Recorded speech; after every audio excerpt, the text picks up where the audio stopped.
other micro factors are affecting this particular mine owner. So we're going to deep dive into from our fellow panelists on how they see on the future prospects of nickel, how the regulation is going to unfold.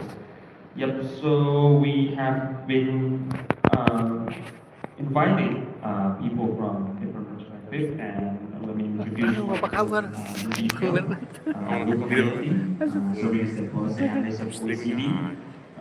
Is responsible for the responsible business conduct. He leads work on critical mineral supply chains, focusing on due diligence, environmental risk, anti-corruption, and mineral resourcing. He has extensive experience working with governments and industry stakeholders globally to implement OECD due diligence guidance for responsible supply chain minerals from conflict-affected and high-risk areas. And second, we're joined by President Director of PT Surya Metallurgical Prima, Pak Aldo.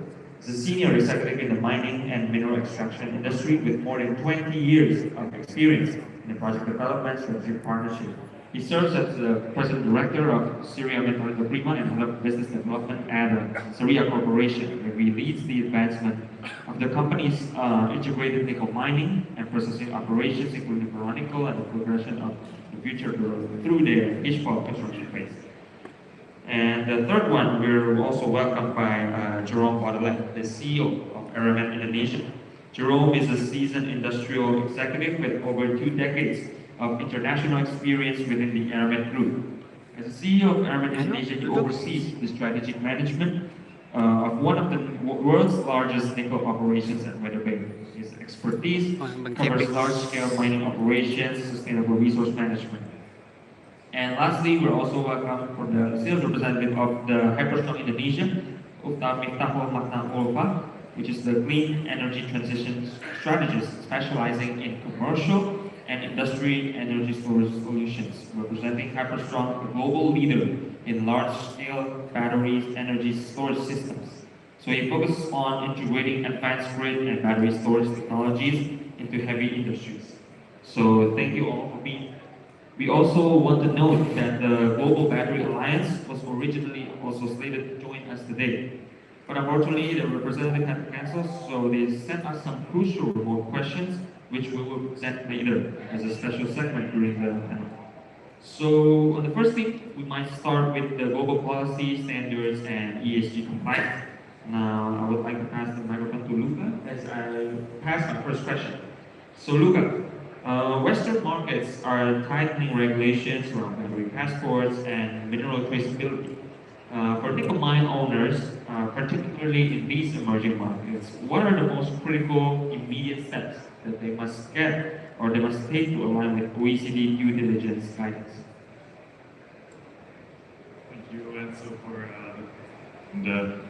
Before responding, maybe let's start with the basics. Can I ask people in the room to raise their hands if they are companies in the room with their hands? Companies in the room, can they raise their hand? Aldo, you business practitioners, yeah, right? So I see some of them. And how many people in the room have opened the OECD due diligence guidance for responsible mineral supply chain? Please raise your hand. Oh, you. Okay, a few. Oh, I guess that the first would be to familiarize yourself with the guidance. And you will see that it's a very long technical document. It's over 110 pages. But at its core, is a quite typical risk management framework. So it's 5 steps: set up management systems, use them to identify risk, prioritize the risks to be identified, verify if the mitigation strategies are working, and then report. So it's that each and every company is familiar with. What makes it special, and we can delve into a little bit the first step, which is setting up management systems. Typically, a company would start with a public commitment. So companies in the room could start by not only opening the guidance, but deciding at a higher level to publicly commit to implement due diligence in accordance with the OECD due diligence guidance, which is to pay the key set of expectations companies in the mineral supply chain. And now, after this commitment is set and it's been endorsed at the highest level, you could think about setting up a team to look after the implementation of due diligence. And I've heard that during these days that many of the companies look after ESG in many different places. That may have them in their corporate social responsibility, in their communication department, in their operational department. It can change, but the idea is to make it a part of the business operations, really, business practices. And then step one looks as well at setting up a system to understand where the minerals you're buying are actually coming from and are the conditions of extraction and trade.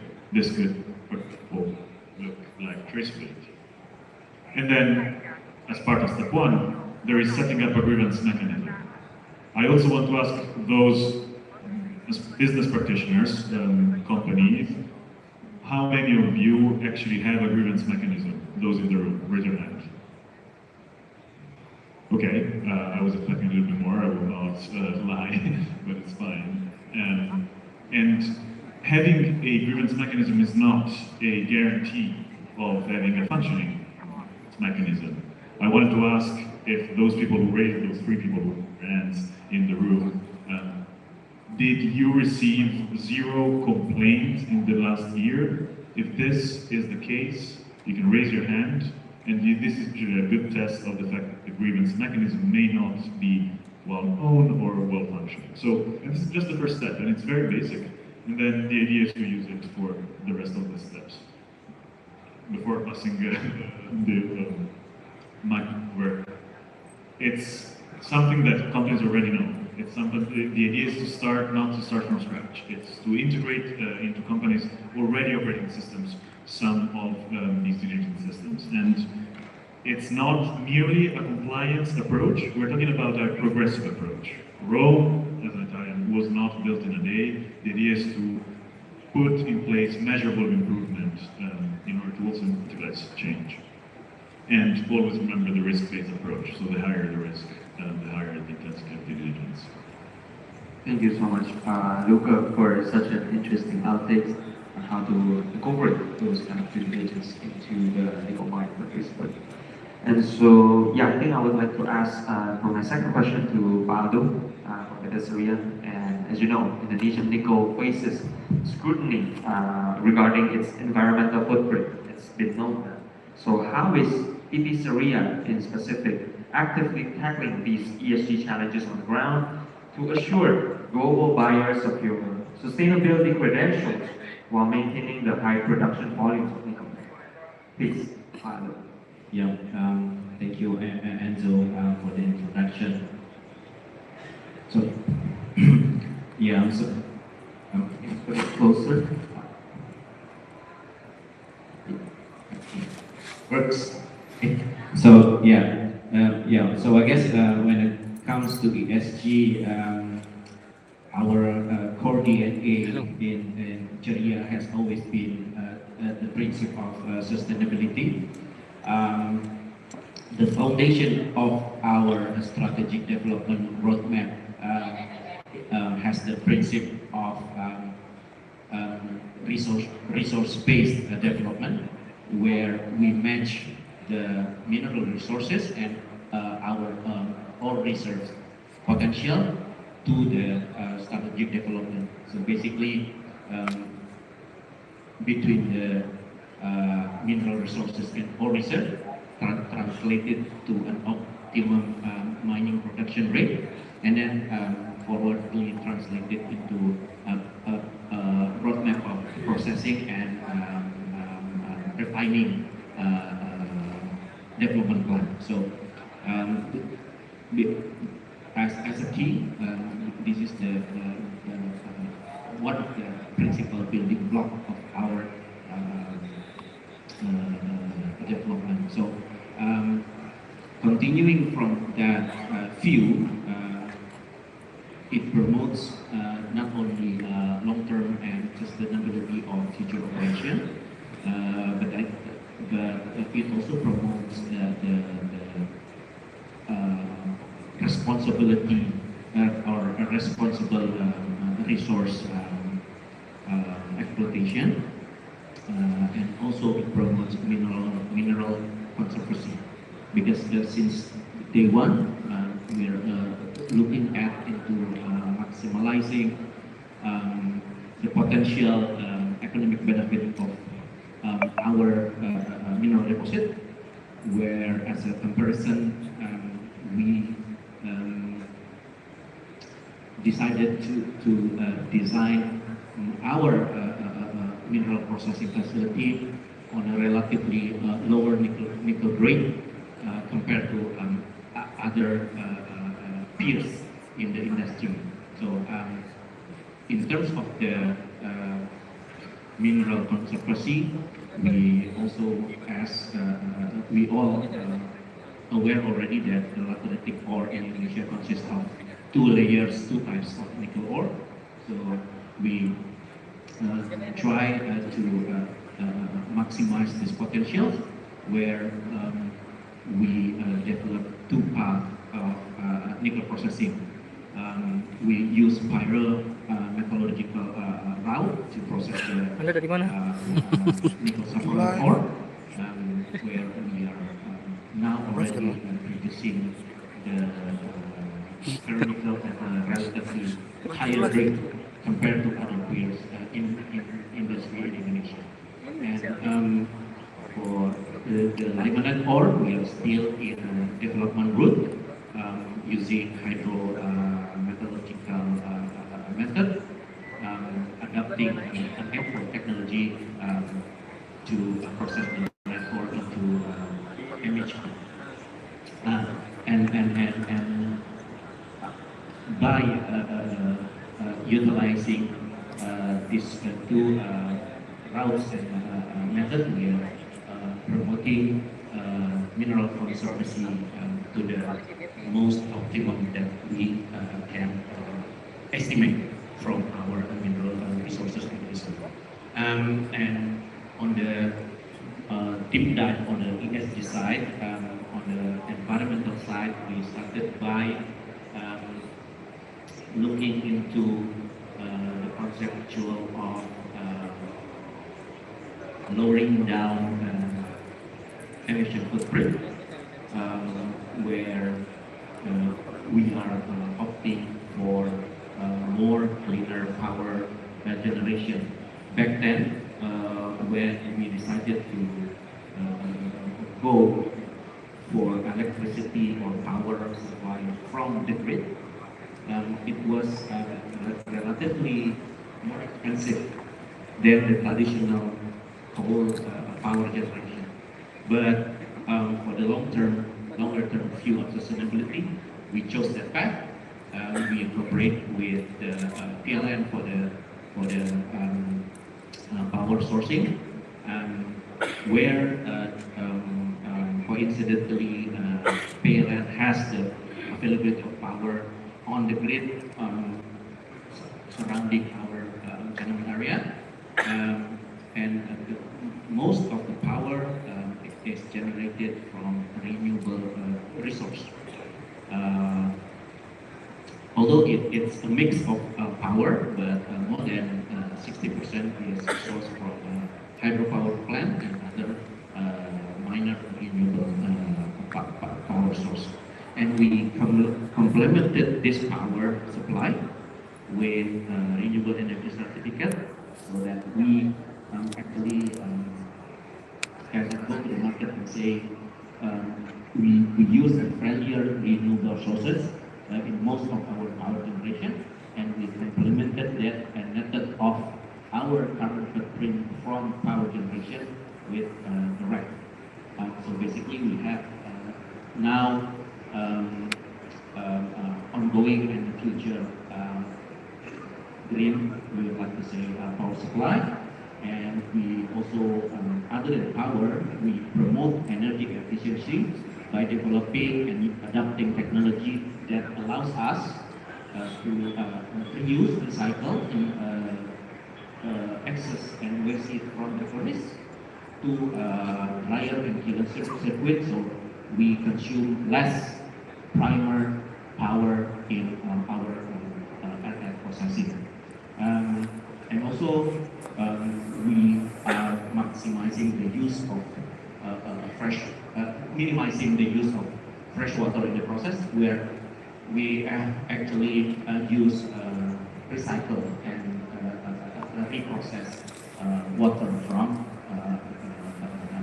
the current operation. So that's on the environmental side. So, and in terms of the product chemistry, we are still at the effort to produce more and more green product in terms of low carbon content in chemical and low sulfur and low phosphorus. We are not there yet, but we are aiming for that, so that our product may be more friendlier and giving a lower cost for customers when they are doing the refining. On the social side, I guess that for us, it's not only about making money from the company. Since day one, we have been cooperating with the local government for upgrading work for skill for general purposes, not customized for only our company purposes. And we promote local workforce empowerment. As a matter of fact, that more than 65% of our workforce consists of the local talent, and we promote the development of local talent by implementing a program which we call the OSTP, Operators Development Program, where basically we recruit and train unskilled potential talent to train them to be the future operators for the smelter. And we also steward existing economic activities, because our long-term view is that it's not only about creating talent to support the operation. We would like to avoid that more interest coming to our operation that probably reduces interest to local economic activities. So we steward and support existing farming activities. We steward and support fishery activities at site, and we are maximizing local potential for supporting businesses, supporting economic that may be as a supplier, vendors, or providing support service for our operation. So in a way that we view that for the longer term, other than creating economic benefit from operation directly, we would like to promote indirect beneficial economic benefit from the community, and maintaining existing economic activities, if not encouraging new ventures in the local communities.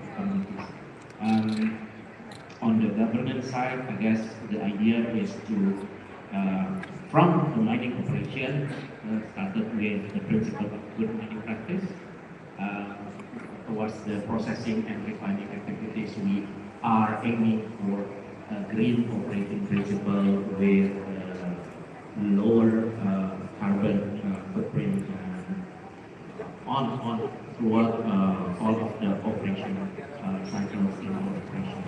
And in terms of the government frameworks when it comes to ESG, of course, first will be compliance.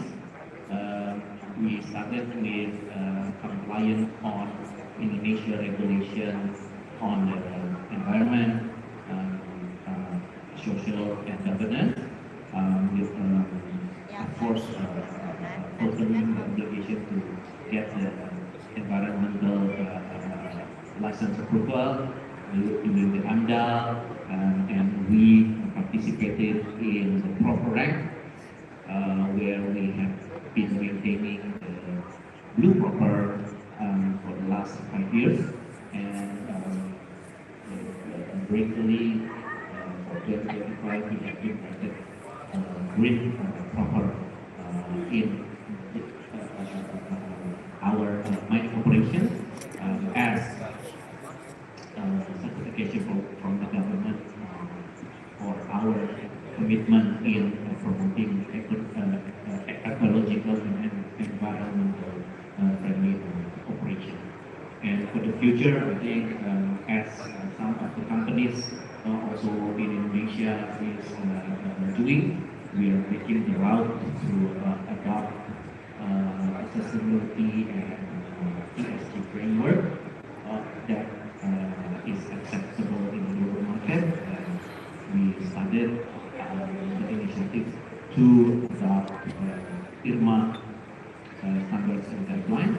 We are still in our internal process of things. We completed the internal assessment. Now is preparing for the checklist of the IRMA parameters. So I guess for us, ESG is not only about compliance. We are looking at the ESG more as a continuous improvement process with the benefit of future and long-term competitive advantage. Yeah. Thank you.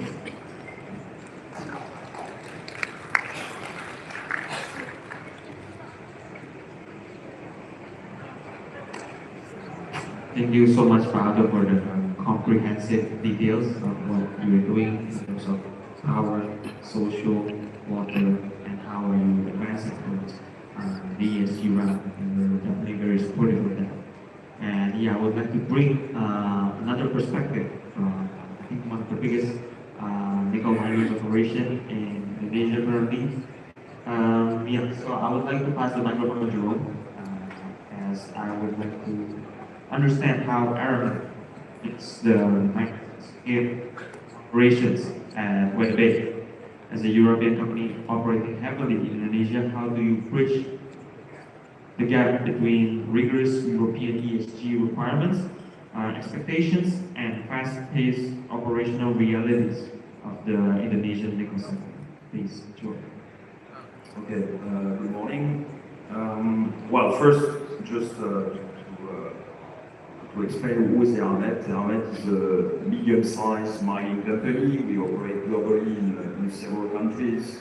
Our initial business was in New Caledonia, where we operate mines and we have a smelter producing ferronickel.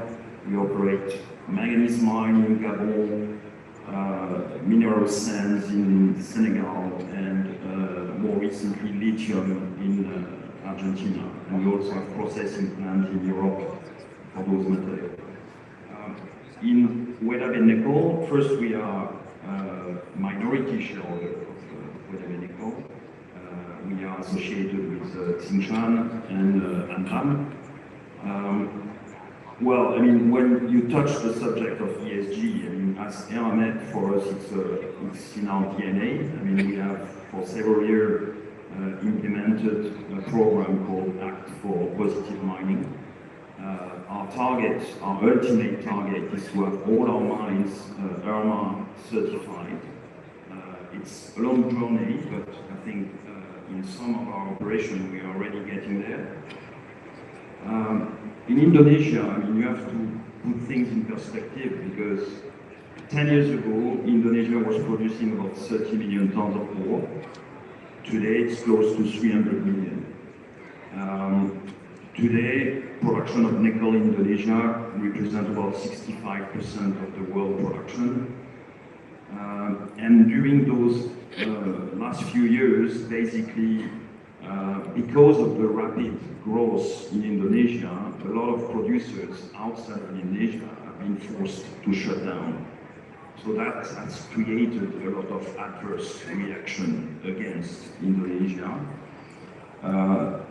Today, I think most of the large mining companies operating in the country all have the same target, is basically to operate at the best standard, respecting the environment. And that's the case for, of course, Weda Nickel, but other large mining companies. There are smaller miners that maybe are not doing the right thing, but I think we should avoid to put everybody in the same basket. Again, when you grow from 30 million to 300 million, yes, it's massive. The number of smelters that have been built. Only in Weda Bay today you have about 70 lines of NPI operating, plus 2 HPAL plants in operation. So of course that represents a lot of consumption. Consumption of the area in Weda Bay is about close to 110 million tons for Weda Bay area only. We've been producing at WBN 42 million last year, so only representing about a bit less than 40% of the supply. And a lot of ore coming from surrounding areas, even coming from Sulawesi. I think the standards on the industrial park are improving every day.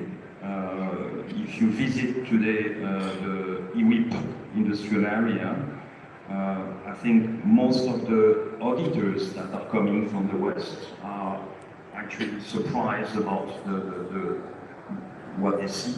It's again, you know, it's big, so it's scary, but at the end of the day, if you look at what has been done on the industrial park and what Weda Nickel has done on the mine site, it's going in the right direction. And I think that's the case for most of the miners here.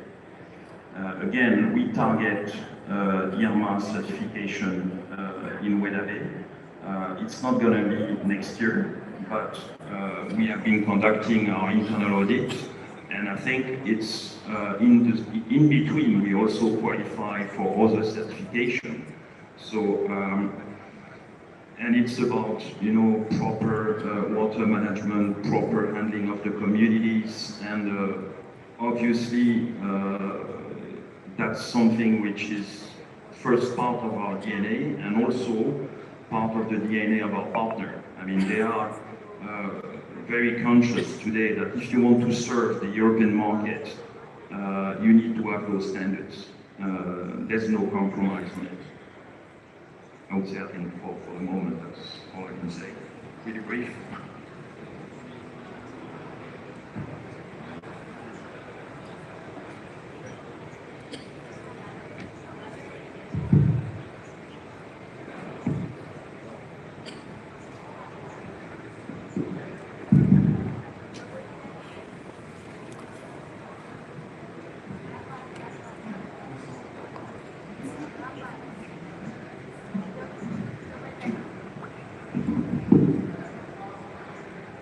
Thank you so much, Jerome, for the touch on your side of how you're going to apply all of those standards in indigenous mining.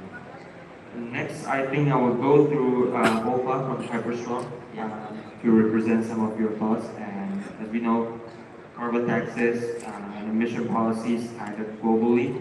How can we integrate BESS, battery energy storage systems, remote mining, and the remote mine sites, and help those operators meet these new regulatory standards while reducing the reliance on fossil fuel?